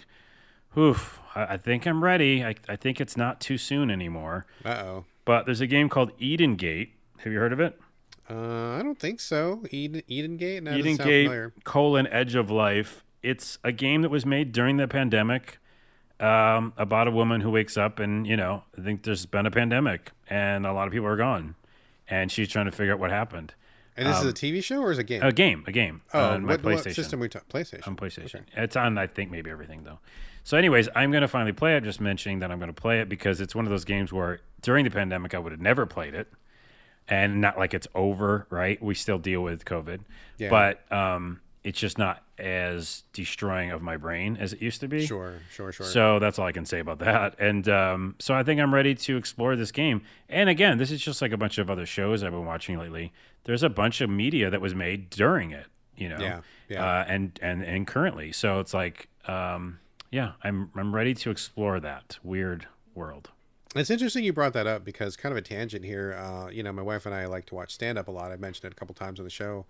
And it's just weird. We were watching some stand-up specials, just kind of hopping around, just trying to find something we hadn't already seen. And we saw some new ones coming out. I think one was from, Bill Burr, his most recent one. And one was from Joe Coy. And there was like one other one, I think, who are people that we generally like. And I'm just noticing the COVID connection. Like you just talked about this game with COVID. And I'm noticing that people like these performers were talking about COVID like it was over. And I was like, okay, that's weird because literally at my wife's work, we have 3 people out with COVID right now. So it's not over. It's still happening. People like more than 500 people a week are still dying. We're having one 9/11 every month still. And, our entire world changed because of 9/11 and we're having one of those a week and we don't care anymore. And these comedians are talking about like it's over. And I got to say, we stopped watching them. It was really hard to get through those because, like I said, I've got friends who are sick. I've got friends who are sick now with COVID. And these people get up there talking about like it's over, like no mask. They're just up there. They're making jokes and about how crazy it was back then during the pandemic. And I'm like, bitch, I'm still living it. We're still here doing it. My friends are still sick. Like, what are you talking about? And we couldn't watch it. Like, it just, the jokes didn't land. We felt like it was kind of weird and mean-spirited in a way. And it was like, what world are you living in where COVID is over for you? I mean, maybe in Hollywood it is. I don't know, but it's not here. So it was really difficult. And like people say that comedy is tragedy plus time, which makes sense. And I think that's a true statement. But not enough time. Not enough time has passed. You can't make COVID jokes because I'm still living it here. Yeah, I think it's also about like the type of joke, Yeah. Because I think my only defense of I haven't watched those specials, but my only defense in that idea is that like there was a time period that we both lived through that was different, right, than it is now. That's all I could say is different. Like COVID's still a thing, of course it is, but like there was a time where I couldn't leave my house at all. Right. And I also had like the intensity of the strains that were out there. I don't know if I'm not a scientist. I don't understand how it works, but I know that people were dying quicker or something, and tons of people were dying quicker. And my mom, I couldn't see her or something. So there's just a different state of mind. Yeah. And maybe some of the jokes are around that and the fact that like, oh yeah, remember that state of mind we were in? But I don't think you can say like, yeah, now we're all in the clear, because it's still just a thing that we have to live with. And until it kind of like can dissipate even more, it's still around. Yeah, 100%. Yeah. So I don't know. I can see that. I think that also games help because, this game I'm going to start is, got some creepy sci-fi-ness to it as well, right? So if you're like morphing it and it's not just like, hey, we're all wearing masks and that's the thing. Remember I talked about Star Ocean. Well, Yeah. Star Ocean had coronavirus in it, something, It right? had Yeah, COVID in it, but it didn't focus on it only. And it also didn't downplay it, I think Star Ocean did a really good job of it, by the way. It was like, hey, this is serious. We're all screwed. Like, let's be careful, Yeah. So anyways, I agree also sort of in that way. Yeah, it was just really interesting. Really interesting. I mean, and like I said, we actually didn't laugh and we couldn't watch it, so we kind of moved on. But it's I'm very curious to see how, if or how the entertainment industry performers are going to be addressing this, where they think we are now, where they think we came from, and what's going forward. So I don't know. I don't know that anybody knows, and we'll just have to wait and see what happens. Well, let me put a last little maybe downer bumper on that. Is that people right now? I mean, I'm talking about comedians. Comedians are like 9/11 jokes happen like a lot. You know what I mean? Sure. I still would never make one. I just can't do it. It's just me, my type of personality. But like that's like a go-to joke. Yeah. And so like you go like, well, where's the time? How much time does it have to pass? But like at some point it will be, that kind of a joke where people just go to it, which is crazy. I'm sure. I mean, so what 9/11 is what, 20 years? Is that about what happened? Because it was in 2001, wasn't 2001, that's right, yeah. So about 20 years, and after that ended, and I mean, we're not even 3 years out since the start, so they got like 17 years before those jokes can be made. So hang on to them In your jokes, opinion, guys. yeah. Hang on to them jokes. We'll come back to it in 17 years. Also, I still wouldn't make a 9/11 joke though. I don't get it. I was in New York, or no, I was in Seattle for it, but I had friends and family there, so I was like, yeah, that's still never funny. Like planes hitting buildings aren't funny. Like, yeah. I know. Again, that's a bigger topic because like what's funny, but yeah. Exactly. Moving on. Just a couple things, quick shout outs. Speaking of Netflix, not the comedy, but the movies, you were just talking about 1899, which seems like a win so far. And I just watched a couple of movies recently, which I wasn't sure were going to be great, but they actually both were really great. The first one was a sequel, Enola Holmes #2, starring Millie Bobby Brown and Henry Cavill, everyone's favorite Geralt. This is the sequel to Enola Holmes, where I guess these are based on a book where some lady takes the Sherlock Holmes idea, gives him a little sister who gets kicked to the curb because at that point in history, women were being very devalued. They had no rights. They were being treated as third-class citizens. But she writes Enola Holmes as someone who is in the family but doesn't get the attention, but raised by the same mother, so she has the same detective tendencies, the same, deciphering brain as Sherlock does. And the first one was really good. I thought it was pretty good. And the second one, I was like, well, sequels, you're going to hope it's going to be good, but we'll see. But I think they did great. I think it was a really great sequel. It has all the same stars. They pick up right after the first movie, and they have a whole new adventure. And this time around, they actually include some historical stuff. They talk about, full disclosure, I had no fucking idea about, but something called the Match Girl Revolution that was in industrial England, where this is real, actual facts. Girls were being poisoned by the chemicals they were using to make matches. And so once the girls figured out that they were dying from this stuff, they did like a revolt and they fought for better working conditions and safer working conditions. So that's actual history that happened. That's a real thing that happened in England. And they took that basic premise, put a murder mystery on top of it with Enola, who is Sherlock Holmes' little sister. And Sherlock shows up for quite a bit of it too. And they just go on this like kind of rollicking adventure. Like it's all kind of like poofy dresses and fancy guys in those suits at that time. Like they do their little ballroom dancing and they got little tea and sandwiches, but there's also like the dirty, gross England where there's smoke all over the place and people coughing with like typhoid in the streets and stuff. So yeah, overall it was pretty cool. I feel like it was great. I would watch it just on my own, but I think it's great for families. You learned some things. It wasn't any risque content at all. I think it was really all above board, and it was just a really well done thing. Yeah, it looks fun. I saw the first one, and it seems like, yeah, easy to watch and fun. Yeah, it was good times. It was good times. The other movie that I thought I had more doubts about, more misgivings about, was Slumberland, which stars a very talented young actress whose name I have completely forgotten, and I apologize, and also Aquaman, but his name is not Aquaman. His name is the Oh big yeah, guy. the one where he has like the dreams. Yes, The Jason dream Momoa. worlds. That's what it is. Momoa, Okay. yeah. So this is actually based on Little Nemo in Slumberland. Do you know of this property? I know of it. Yeah, yeah. Okay, so this was a comic strip that ran from 1905 to 1927. It was super, super, super famous back in the day. If you're in comic book circles, I'm sure you've heard of it. There've been lots of different iterations on this concept of a boy or a kid that goes into Dreamland. They made an NES game out of it. There's been a couple of the games. There's been like multiple books and stuff. So this is a property that I think people have kind of forgotten about because it's been so long. I mean, we're talking like 100 years ago. But pretty well known at the time and pretty famous in certain circles. So they kind of just take the idea of a kid going into Dreamland and kind of turn it on its head and add a whole bunch of new stuff and modernize it. And I think they did a great job. It's very fairy tale like in terms of like the Dreamland and stuff. It's like a special effects extravaganza. Like they just go like way over the top with people made out of butterflies. There's like a crystal city and they're flying on a giant goose and they're underwater and there's like a smoke squid and like all these like really amazing like visuals that are all really, really well done. It looks very cool. But really at the heart of it is a story about a girl who loses her dad. That's not a spoiler. It happens like in the trailer. She loses her dad. How does she cope with that? And then she gets to move with an uncle who she's never met before. And the uncle really struggles. He's like a single dude, just like businessman, whatever. And he really struggles with like, what do I do now that I have a little girl in my life? How do I deal with this? So they use the dream as kind of like an actual adventure, but it's also kind of like a parable. And the whole thing is just really well. I mean, it's way better than I thought it was going to be. I thought it was going to be Jason Momoa mugging for the camera and doing fart jokes.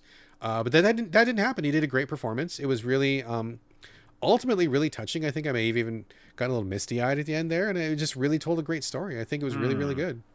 I probably won't watch it just because, weirdly enough, you know, that glowing review. I think, yeah, I'm just really tired of over-the-top graphics movies. Yeah. And I'm remembering this comic now that I actually did like as old school comic where he fell out of bed and he would like be wrapped up in his sheets, but then that would be a different world or something. Exactly. And the art style back then was very cool. I really liked that old school art style. Oh yeah, same. And there's another new artist I can't remember, but like copies that style and is really good. It's gonna bother me. I don't know his name. Anyways, yeah, I think that it might be good for kids and families and stuff. But yeah, like, definitely a family. for Definitely me, I'm family film. gonna sidestep it because I'm gonna go back and watch the old Little Nemo comics. Yeah, it's good stuff. But if you have a family, if you got kids, or if you want something that goes down a little easier, I think both Slumberland and Enola Holmes 2 were both really, really well done, really good. So Netflix seems like they're 3 for 3 with us this week. All right. Good job, Netflix. All right, that's it for me. Anything else, Carlos? No, I'm done. That's a show. All right, folks, as always, we want your questions and comments. Hit us up, sovideogamespodcast@gmail.com. We're on Twitter @sovideogames. We're also on Instagram. And what did I say it was? I said it was So Video Games Podcast. I got to add that to the notes. Also, you can reach us individually. Carlos, where are we directing your traffic this week? TikTok, I guess, and also YouTube. Oh, you know what? I'll promote the What's the Bit podcast. Is a secondary podcast I do every once in a while over on YouTube. It's also on Spotify's and all that stuff. It's called What's the Bit podcast. You can search for that. Also, search for What's the Bit podcast on YouTube when we put up clips. And some of our clips that, you know, kind of go crazy. People like us talking. It's me and my other friend, Carlos. So it's two Carloses. Carlos and Carlos. Carlos Are you sure and it's Carlos. not you 2 times doing a different voice? No, is this what... I think I might have mentioned this on the show before, and I think you've said this before. Oh, yeah. I'm just doing the bit. It's a callback. This is the bit, which is Yeah, What's the Bit. This is the bit. And no, it isn't just me. There is another human being. All right. So there is that. Check that out. Carlos and Carlos. I'm very curious because I want to see what happens when you put 2 Carloses in a room. That's very interesting to me. As for me, same as always. It's on Twitter. It's on Instagram. BradGallaway. All A's, no O's. And I will say, I did not add this to the notes, but I did start a co-host account. I believe my name is just Brad Galloway there with no space. And I am also on Mastodon, but fuck Mastodon. God, I fucking hate Mastodon so much. But I am on there. I don't know how I can tell you to find me. I don't even remember what my handle is on there. But I am on Mastodon. But don't bother Mastodon. I hate Mastodon. Yeah. Not a fan. But co-host, Twitter, Instagram. We're on the podcast. I'm at Game Critics. You can find me if you need to find me. You can email me. My email's all over the place. You can find me. So, all right. Oh, wait. Controversial opinion. Yeah. Twitter's fine, people. Like, I think it's just despicable and weird and fucked up and probably bringing down, civilization. But it's not going anywhere. I don't know what people are doing. I made a sketch about RIP Twitter, and all that Twitter shutdown and whatever was trending. And I made a sketch about, like, the characters are like, yeah, did you see it's shutting down? And the guy's like, yeah, but I'm still on it, though. He's like, yeah, but it's shutting down. Look, everyone's telling it. It's shutting down. Yeah. He's like, yeah, I'm sorry. Because, again, this is the uncontroversial, unconventional, controversial opinion. It never should have taken, this is definitely controversial. It doesn't take 7,000 plus people to make Twitter. Like, it takes a lot of people, and there's a verification. There's things you really need, system engineers, blah, blah, blah. But when people say, I'm only saying it to the point of when people say, oh, it's just going to shut down now. Now, if there was like 150 good people, it'd still be fine. I mean, I can make a website. We all can make a website in like one day and put it up on the internet. So, yeah, I'm just saying that to say that it's not going anywhere. I don't think it's going anywhere. That is a gigantic can of worms you just dropped in. I'm not going to address that right now. Oh, I'm just talking from the technical standpoint. Oh, I know, but that in itself is controversial as well. I mean, I think that's hugely controversial. I don't know that we want to get into that now because that's like a. We don't need to, but I'm interested in how it's controversial when it's just a website. I mean, like, there's all this backup stuff you got to do in DDoS attacks, blah, blah, blah. But I'm just saying, like, from a technical standpoint, people are like, oh, it's going down tomorrow morning. I'm like, that's not how this works. Sure. We're not going to get into that now because I think that is a huge thing. But I also, despise what Elon's doing, by the way. I just put that out there. Yeah, fuck that guy. Yeah, fuck that guy and fuck that guy. Fuck that guy all the way. Yes, I'm agreeing with that. Yes, and but yeah. Fuck Elon Musk. Anyway, okay, we're going to leave that where it is. We don't need to have that discussion right now. Okay, anyway. We're out. We're going to bounce. That's it for episode... No. Oh, yeah. You're too early. That's going to do it for episode 311. Thank you again for joining us on the Videogames podcast, and we'll see you next week. Yeah, we'll work on it. Yeah, we do have to work on it.